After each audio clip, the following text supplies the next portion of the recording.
লক্ষ লক্ষ মানুষ মহান স্বাধীনতা ও জাতীয় দিবস উপলক্ষে শুক্রবার বিকেলে রাজধানীর ইঞ্জিনিয়ার্স ইনস্টিটিউশন মিলনায়তনে এক আলোচনা সভার আয়োজন করে বাংলাদেশ জাতীয়তাবাদী দল বিএনপি। এতে উপস্থিত ছিলেন দলের শীর্ষস্থানীয় নেতা, ঢাকা বিশ্ববিদ্যালয়ের উপাচার্য সহ বিশিষ্ট শিক্ষাবিদেরা। স্বাধীনতা যুদ্ধ, ২৪-এর গণঅভ্যুত্থান সহ গণতন্ত্রের জন্য জীবন দেয়া সব শহীদদের স্মরণে দোয়ার মধ্য দিয়ে আলোচনা সভা শুরু হয়।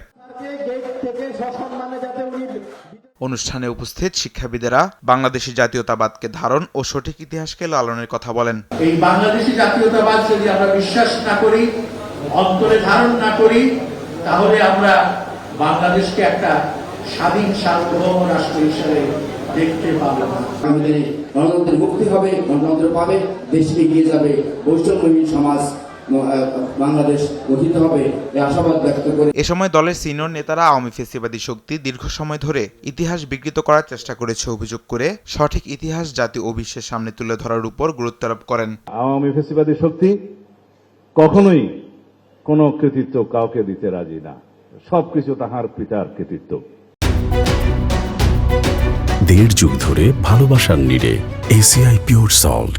স্বাধীনতার ঘোষণা যিনি করেছেন, এটা যদি আমরা পরিষ্কারভাবে আমরা প্রমাণ করতে না পারি, তাহলে কিন্তু সেই জাতি সফল হতে পারবে না।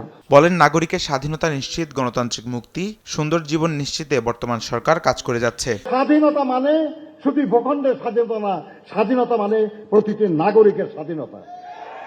আজকে সেই স্বাধীনতা নিশ্চিত করার জন্য আমাদের নেতা কৃষকদের হাতে কৃষক কার্ড তুলে দিচ্ছেন, প্রতিটি পরিবারকে ফ্যামিলি কার্ড তুলে দিচ্ছেন।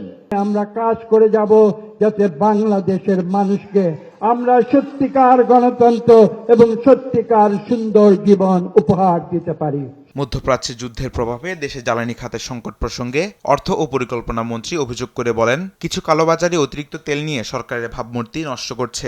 প্রতিনিয়ত যে তেল আগে সাপ্লাই হতো এখনো তাই হচ্ছে, তার চেয়ে বেশি হচ্ছে, কিন্তু কিছু কালোবাজারি এটাকে নষ্ট করে দিচ্ছে।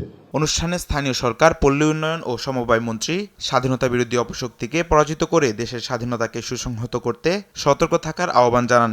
সতর্কতার সঙ্গে সেই অপশক্তিকে পরাজিত করে স্বাধীনতার শক্তিকেই আমাদের সামনের দিকে এগিয়ে নিয়ে যেতে হবে বন্ধুগণ। এ সময় জনগণের প্রত্যাশা অনুযায়ী কাজ করার কথা জানান বিএনপি মহাসচিব। এই গণতন্ত্রের জন্য তামিম মাহবুব, দেশ টিভি, ঢাকা। সংসদ সদস্য